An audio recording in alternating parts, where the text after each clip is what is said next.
une zone de conflit interminable depuis la création de l'État d'Israël. Et même avant même la création encore de l'État d'Israël, il y a toujours eu des conflits interminables dans cette région. Mais en 2020, un accord historique a surpris le monde entier. Les pays arabes ont finalement normalisé leurs relations avec l'État hébreu. Ce sont les accords d'Abraham. On va essayer d'analyser un peu cet accord. Que contient vraiment cet accord? Pourquoi les pays arabes ont accepté de signer cet accord? Quels sont les pays arabes qui ont signé cet accord? Quels sont les avantages pour les pays qui ont signé? On va essayer d'analyser un peu cela. Revenons un peu en arrière. Après la création de l'État d'Israël en 1948, tous les pays arabes se sont opposés. L'Arabie Saoudite s'est opposée, le Maroc s'est opposé, l'Égypte, l'Iran. Comme l'Iran n'est pas un pays arabe, mais l'Iran faisait partie à cause de la religion islamique. Tous ces pays du Moyen-Orient se sont opposés catégoriquement à la création de l'État d'Israël. Avec le temps, l'Égypte a été le premier pays à reconnaître officiellement l'État d'Israël en 1979, suivi par la Cisjordanie en 1994. Les autres pays n'ont pas reconnu l'État d'Israël. Cependant, en 2020, sous l'administration de Donald Trump, il a essayé de normaliser les relations entre l'État hébreu et ses pays voisins. Quelques pays ont signé cet accord. Les Émirats arabes unis, le Bahreïn, le Maroc et le Qatar. Le Maroc et le Soudan, voilà. Ce sont les 4 pays-là qui ont signé. Le Bahreïn, les Émirats arabes unis, le Maroc et le Soudan. D'autres pays n'ont pas signé cet accord. Dans cet accord, on va essayer d'analyser un peu le contenu. Premièrement d'abord, c'est bien écrit dans cet accord. La reconnaissance totale et l'indépendance totale de l'État d'Israël. C'est le premier accord. Tous les pays du Moyen-Orient, tous les pays signataires de cet accord doivent reconnaître officiellement l'indépendance totale et la souveraineté totale de l'État d'Israël. Deuxième, commercer avec l'État hébreu. Tous les pays signataires de cet accord doivent commercer avec l'État hébreu. L'échange d'ambassades, l'ouverture d'ambassades dans ces différents pays. La lutte commune contre l'extrémisme, le terrorisme dans la région. Ces pays-là ont signé. Par contre, l'Arabie Saoudite n'a pas signé. L'Arabie Saoudite s'est opposée catégoriquement. Parce que, étant l'image du monde musulman, parce que l'Arabie Saoudite a la présence des lieux saints de l'islam.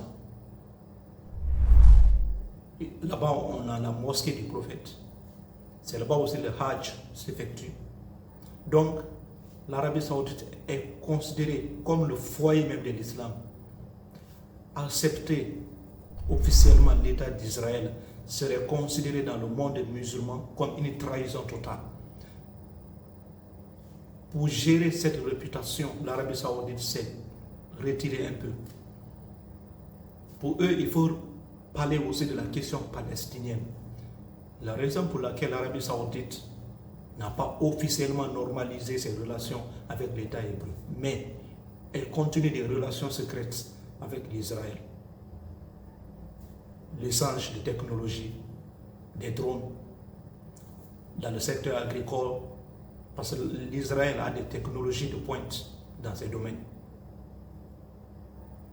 Mais d'ici quelques années, selon les experts, que l'Arabie Saoudite pourrait signer cet accord, pourrait participer. L'Iran n'a pas signé cet accord parce qu'on le sait tous, depuis 1979, depuis la révolution islamique, l'Iran s'est catégoriquement opposé et jusqu'à présent, l'Iran veut rayer Israël sur la carte. C'est pourquoi l'Iran n'a pas signé cet accord. La Syrie c'est l'un des pires ennemis d'Israël depuis très fort longtemps. C'est l'un des pires ennemis d'Israël. Parce qu'une partie de la Syrie, un territoire de la Syrie est occupé par l'Israël, le Golan. Le Golan est occupé par Israël depuis les années 60. Le Maroc, pourquoi le Maroc a signé cet accord? Parce que le Sahara occidental, c'est une partie du Maroc. Cette partie-là, il y a une discussion entre le Maroc et l'Espagne.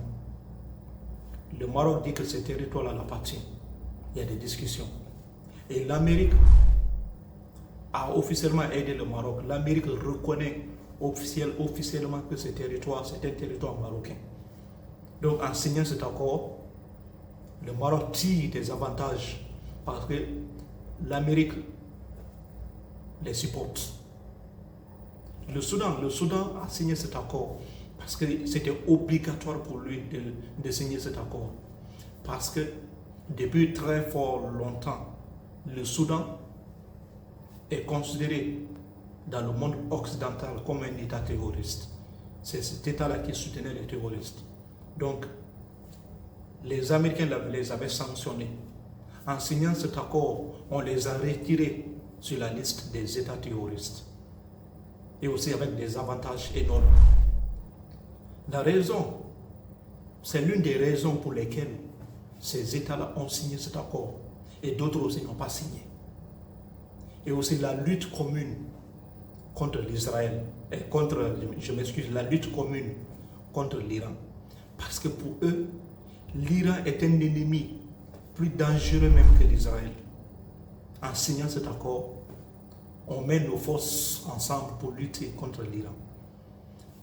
Parce que vous savez très bien que l'Iran, c'est un grand pays, un pays très vaste et aussi qui se développe. L'Iran a été sanctionné depuis 1979.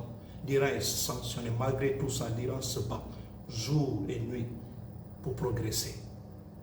Et aussi, c'est un État chiite, alors que dans les autres pays, c'est un peu mélangé. Il y a les chiites, il y a aussi les sunnites. Mais les chiites sont peu nombreux dans les autres pays. Et vu l'influence de l'Iran, vu l'influence des chiites, les autres États ont peur que leur pays soit bouleversé par les chiites. Donc, ça fait aussi partie de l'une des raisons pour lesquelles tous les États-là se battent contre l'Iran. Le nom d'Abraham d'abord, c'est quoi? Pourquoi ils ont choisi ce nom Abraham? Le nom Abraham fait référence au père spirituel, le père des croyants selon l'islam, Abraham, figure commune des trois grandes religions monothéistes du monde, le christianisme, le judaïsme et l'islam. En signant cet accord du nom d'Abraham, cela fait référence à la paix, à la solidarité entre les pays du Moyen-Orient.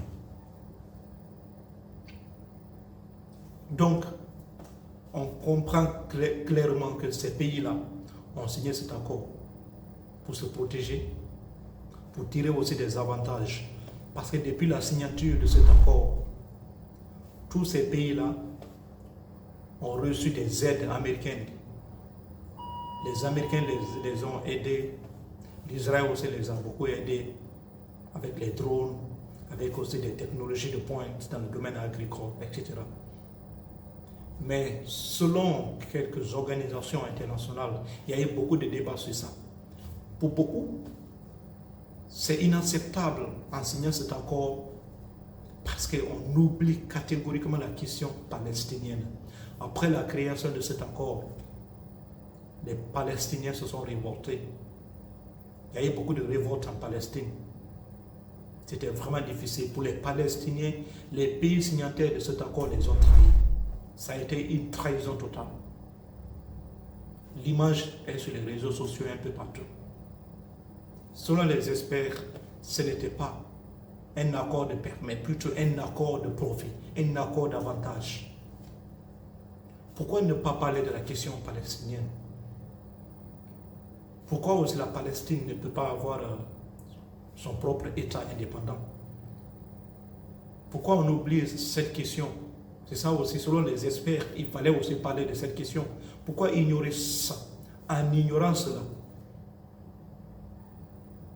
qu'est-ce que le monde enseigne à la fin? Donc, c'est l'une des raisons pour lesquelles c'est extrêmement compliqué de nos jours, très compliqué, parce que la Palestine est ignorée. On parle d'Israël, tout le temps c'est Israël. Donc c'était mon analyse concernant cet accord. Vous aussi essayez de me dire dans les commentaires ce que vous en pensez. Merci. See you.